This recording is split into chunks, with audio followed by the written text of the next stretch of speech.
Bible बताती है सुक्ति ग्रंथ अध्याय 18 पद संख्या 2 में कि जिसे पत्नी मिली है उसे सुख शांति प्राप्त है और उसे प्रभु का वरदान मिला है। जिसे पत्नी मिली है उसे ईश्वर का वरदान मिल गया, सुख शांति मिल गई है। So therefore solemn obligation of marriage, प्यारे भाइयों और बहनों, वो ये है। रोमियो के पत्र अध्याय 7 पद संख्या 3 में हम पढ़ते हैं कि सॉलम ऑब्लिगेशन ऑफ मैरिज जो है वो क्या है। अध्याय 7 पद संख्या 2 से पढ़ूंगा। विवाहित स्त्री तब तक विधि द्वारा अपने पति से बंधी रहती है जब तक वह जीवित रहता है। यदि पति मर जाता है तो वह अपने पति के बंधन से मुक्त हो जाती है। यदि वह अपने पति के जीवन काल में किसी दूसरे की पत्नी बन जाती है तो वह व्यभिचारिणी कहलाएगी। किंतु यदि पति मर जाता है तो वह उस बंधन से मुक्त हो जाती है, और यदि वह किसी दूसरे की पत्नी बन जाती है तो वह व्यभिचार नहीं करती है। ये सॉलम ऑब्लिगेशन है। पतियों की ड्यूटी क्या है, इस विषय में 3-4 बातें मैं आपसे कहना चाहता हूं। सैक्रिफाइसिंग, आपके जीवन में आत्मत्याग करने वाली बात जो है वो आनी चाहिए। परिवार को पवित्र करने वाली बात पति के जीवन में होनी चाहिए। परिवार को समझने वाली बात पति के जीवन में होनी चाहिए। संतुष्टि उसके जीवन में होनी चाहिए। शारीरिक संतुष्टि, इच्छाओं की संतुष्टि जो उसके मन में आ जाती है प्यारे भाइयों और बहनों, तो उसका परिवार जो है वो बना रहता है। दूसरी स्त्री का मोह जो है और शरीर की वासना से उसे बचे रहने की आवश्यकता है। कई एक उदाहरण ऐसे हैं जहां पर बाइबल हमें बताती है कि इन माता पिता ने अपने बच्चों को अच्छे उदाहरण नहीं दिए। एक सुंदर उदाहरण है न्यायकर्ताओं के ग्रंथ, राजाओं का पहला ग्रंथ अध्याय 22। यदि आप खोलेंगे तो वचन में हमें बताया गया है, एक सुंदर उदाहरण है। राजाओं का पहला ग्रंथ अध्याय 22 पद संख्या 52 और उससे आगे। यूदा के राजा यहोशाफाट के 17वें वर्ष अहाब का पुत्र अहज्या समारिया में इजराइल का राजा बना। उसने इजराइल पर 2 वर्ष तक शासन किया। उसने वही किया जो प्रभु की दृष्टि में बुरा है, और वह अपने पिता के मार्ग पर, अपनी मां के मार्ग पर और नबाट के पुत्र यरोबाम के मार्ग पर, जिसने इजराइलियों से पाप कराया था, वो चलता रहा। लेकिन उसके माता पिता ने उसे डांटा नहीं, इसलिए वो अपने माता पिता के बुरे कर्मों का अनुसरण करता रहा। तो उसके माता पिता ने क्या किया? उसके माता पिता ने इजराइलियों से बाल देवताओं की पूजा करवाई, और वही काम अहज्या ने राजा बनने के बाद किया प्यारे भाइयों और बहनों, और ईश्वर ने उसे दंड दिया। दूसरा इतिहास ग्रंथ अध्याय 22 पद संख्या 3, second book of chronicles chapter 22 verse 3, प्रभु का वचन हमें बताता है, मैं आपके लिए पढ़ूंगा कि अहज्या का पाप क्या था। अहज्या जिसके विषय में हम चर्चा कर रहे हैं, उसका पाप क्या था, सुनिए। अहज्या भी अहाब के घराने के मार्ग पर चलता था, क्योंकि उसकी माता उसे अधर्म करने के लिए प्रोत्साहित करती थी। अहज्या की अपनी मां अपने बेटे को बुरे काम करने के लिए प्रोत्साहित करती थी। जब छोटा बच्चा किसी की चीज चुरा कर लेकर आ जाता है और मम्मी उसे डांटती नहीं है, पापा उसे डांटता नहीं है, तो आप उस बुरे काम को, चोरी को प्रोत्साहन देते हैं। उसने अहाब के घराने की तरह वही किया जो प्रभु की दृष्टि में बुरा है, क्योंकि उसके पिता की मृत्यु के बाद वे लोग उसके सलाहकार बने। इससे उसका पतन हो गया, वो समाप्त हो गया प्यारे भाइयों और बहनों। कुछ एक उदाहरण जो अच्छे हैं प्यारे भाइयों और बहनों, जिसके विषय में बाइबल हमें बताती है अगर आप पढ़ेंगे राजाओं का पहला ग्रंथ अध्याय 9 पद संख्या 4, दूसरा इतिहास ग्रंथ अध्याय 17 में यदि आप पढ़ेंगे तो वहां पर माता पिता ने अच्छे उदाहरण दिए। वहां पर माता पिता ने अच्छे, ये रेफरेंस आप नोट कर सकते हैं, घर में आप जाके पढ़ सकते हैं। दूसरा इतिहास ग्रंथ अध्याय 17 पद संख्या 3 से 4, दूसरा इतिहास ग्रंथ अध्याय 20 पद संख्या 32, दूसरा इतिहास ग्रंथ अध्याय 26 पद संख्या 4, दूसरा तिमोथी का पत्र अध्याय 1 पद संख्या 5। ये सारे एग्जाम्पल्स जहां पर माता पिता ने अच्छे उदाहरण दिए। लेकिन जहां पर बुरा उदाहरण दिया, मैं वो आपके लिए वचन पढ़ना चाहता हूं, और वो था एली के पुत्रों का उदाहरण। एली कौन था? एली कौन था? याजक था, जो मंदिर में सेवा किया करता था, जिसके पास छोटा बालक सामुएल आकर रात को सोता और उसके साथ रहता था। उस एली के विषय में प्यारे भाइयों और बहनों लिखा है सामुएल के पहले ग्रंथ अध्याय 3 पद संख्या 13 में। मैं आपके लिए वचन पढ़ूंगा। एक सुंदर वचन है कि जो माता पिता अपने बच्चों को अच्छे उदाहरण नहीं देते, उन्हें नहीं फटकारते हैं, तो उससे क्या होता है? सुनिए ध्यान से। सामुएल का पहला ग्रंथ अध्याय 3 पद संख्या 13, 12 से पढ़ेंगे। मैंने एली के घर के विषय में जो कुछ कहा उसे मैं उस दिन आदि से अंत तक पूरा करूंगा। मैं उसे यह बता देना चाहता हूं कि मैं उसके दोष के कारण ही उसके घराने को अपवर्तनीय दंड देने जा रहा हूं, क्योंकि उसने अपने पुत्रों को कुकर्म करते देखकर भी उन्हें नहीं रोका। इसलिए मैं शपथ खाकर एली के घर से कहता हूं कि उसके घर का दोष का प्रायश्चित ना तो बलिदान के द्वारा संभव है और ना ही किसी चढ़ावे के द्वारा। एली जो याजक था, उसके पुत्र थे। जब उसके पुत्रों ने कुकर्म किए तो एली ने अपने ही पुत्रों को नहीं फटकारा, नहीं डांटा, उसने ऐसा होने दिया। और प्रभु ने कहा कि मैं एली के घर को यह दंड देने जा रहा हूं कि इसके घर का दोष का प्रायश्चित ना तो बलिदान के द्वारा संभव होगा और ना ही किसी चढ़ावे के द्वारा, क्योंकि इसने अपनी संतान के कुकर्मों को देखते हुए भी उसे नहीं सुधारा। Hallelujah, hallelujah, hallelujah. कुछ अंतिम वचन जाते जाते मैं आपसे कहना चाहूंगा। परिवार टूटते हैं या नहीं टूटते हैं? टूटे हैं या नहीं टूटे हैं? अलग हुए हैं या नहीं हुए? तो कुछ बातें जिनका हमें ध्यान रखने की जरूरत है कि परिवार टूटता क्यों है। सबसे पहला कारण है शक। परिवार सब में सबसे पहला कारण है डाउट, जिसके द्वारा संबंधों में प्यारे भाइयों और बहनों तकरार होने लगती है। दूसरा कारण है गुस्सा एवं असहनशीलता, क्रोध एवं असहनशीलता। तीसरा कारण है नफरत एवं ईर्ष्या, नफरत एवं ईर्ष्या। चौथा कारण है अधिकार जताना। हम अधिकार के तहत, ये मेरा अधिकार है, मुझे ये चाहिए। जब इस तरीके की बातें होती हैं तो इसमें स्वार्थ है, लेकिन जब परमेश्वर की ओर से बातें होती हैं तो वहां पर सहनशीलता होती है। पांचवी बात है मान सम्मान एक दूसरे को नहीं दे पाते, परिवार टूटने का कारण है।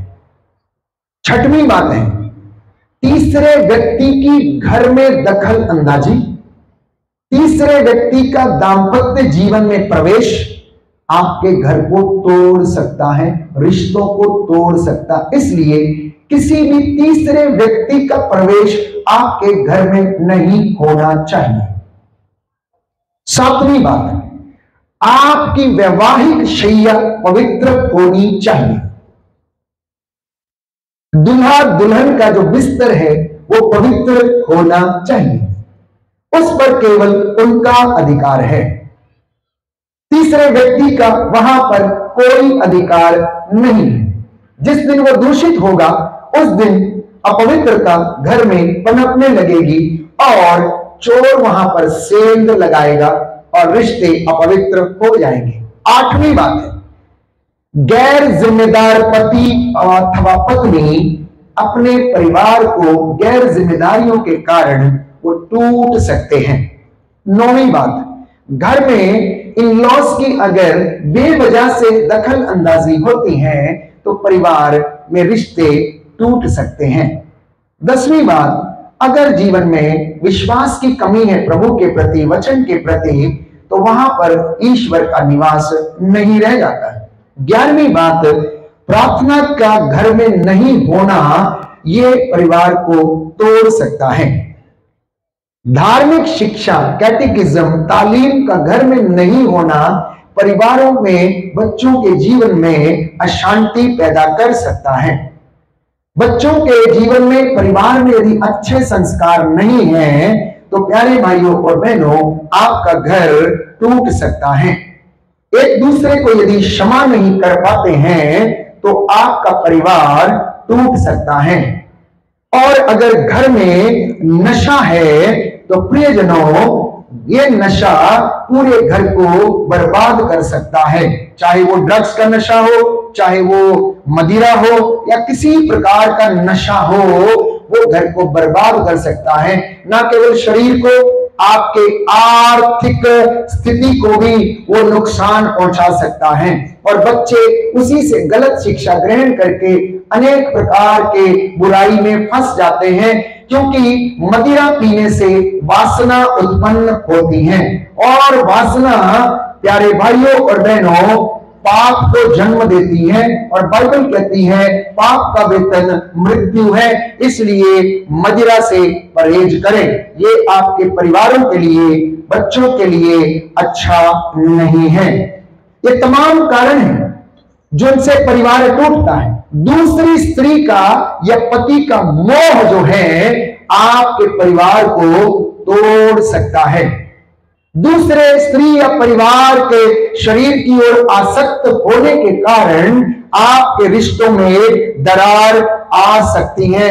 इसलिए आप प्रभु से प्रार्थना करना कि प्रभु आपको इन तमाम बुराइयों से बचाए रखे और आपके परिवार को आशीष प्रदान करे। तो इसलिए अगर आप चाहते हैं कि आपका परिवार पवित्र बने, आपका परिवार सैंक्टिफाई हो जाए, तो प्यारे भाइयों और बहनों कुछ बातों का आप ध्यान रखें। अगर आप मुझसे पूछेंगे father how do we sanctify our families, हम अपने परिवारों का पवित्रीकरण कैसे करें, तो सबसे पहली बात यह है आध्यात्मिक मूल्यों को प्राथमिकता दें। आध्यात्मिक मूल्यों को प्राथमिकता दें। ईश्वर के वचन को सबसे पहले अपने घर में आदर करें। ईश्वर को प्रथम स्थान दें, क्योंकि वो आपके जीवन का आधार है।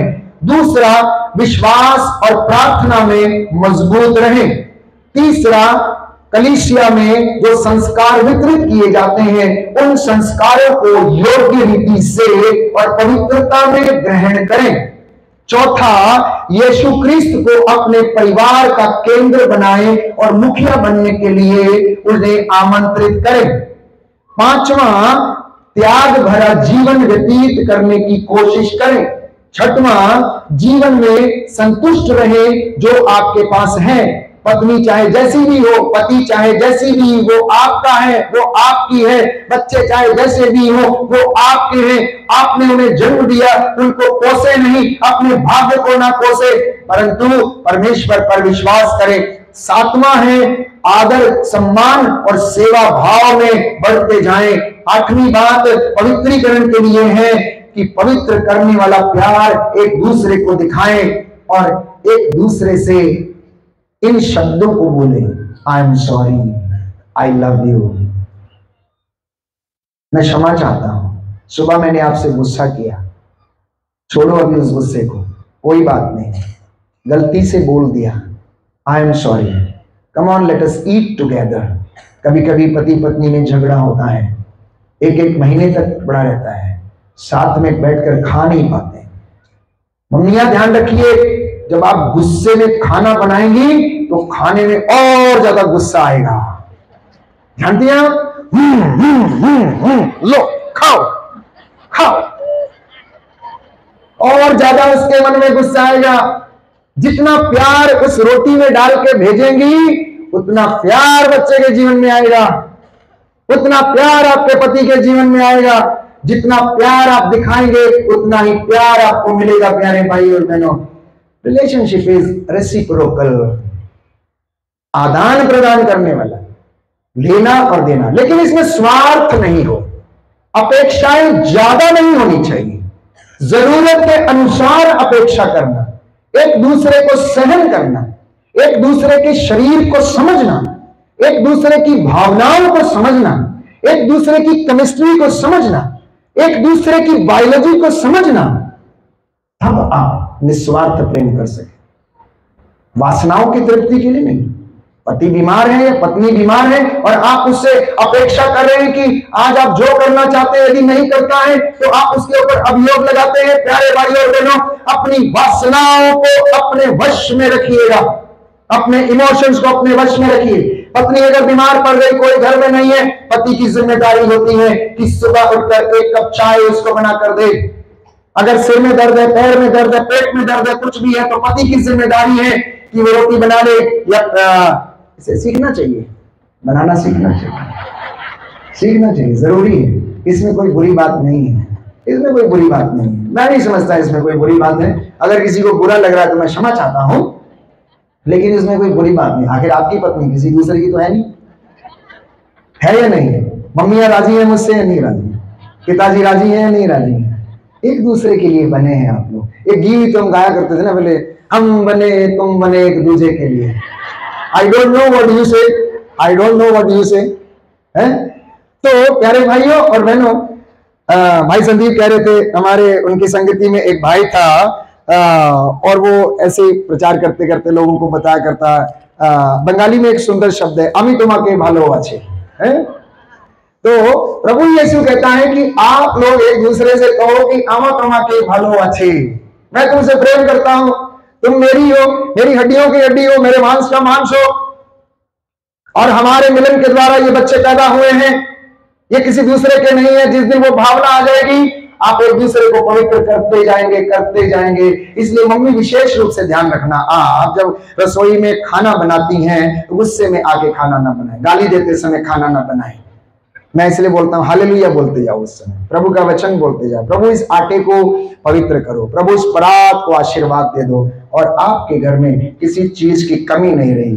पिछले लगभग 2 से ढाई घंटे तक मैंने आपको वचन दिया है, और ये आपके पवित्रीकरण के लिए जरूरी है। प्यारे भाइयों और बहनों, आप लोग 40 के काल में प्रवेश कर रहे हैं, और ये उन्नति का काल है, ये उन्नति का काल है।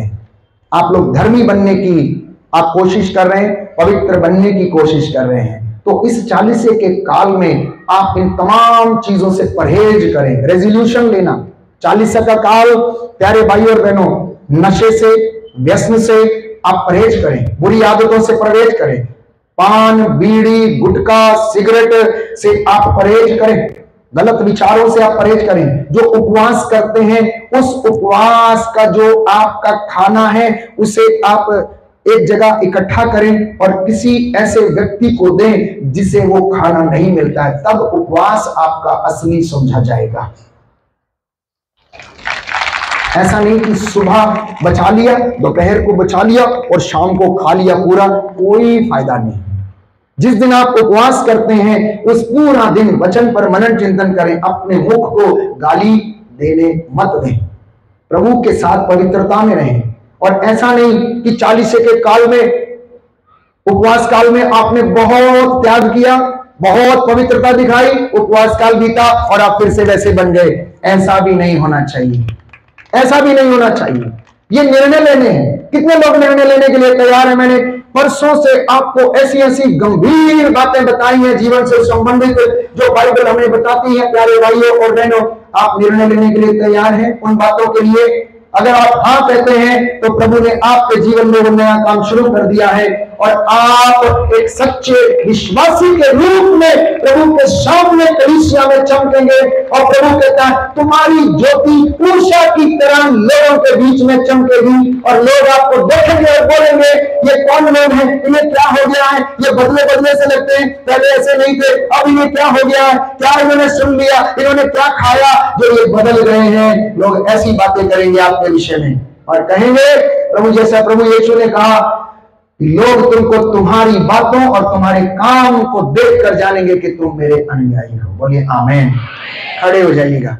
हम भाई संदीप को आमंत्रित करते हैं कि भोजन से पहले हम सभी को थोड़ा हाथ पैरों को हिलवाएं, थोड़ा नचाएं, थोड़ी की भूख और बढ़ जाए। जो 1 प्लेट खाता है वो 2 खाए, और उसके बाद आप लोग जल्दी से आज पंडाल में वापस आना। बहुत महत्वपूर्ण दिन है, बहुत महत्वपूर्ण दिन है।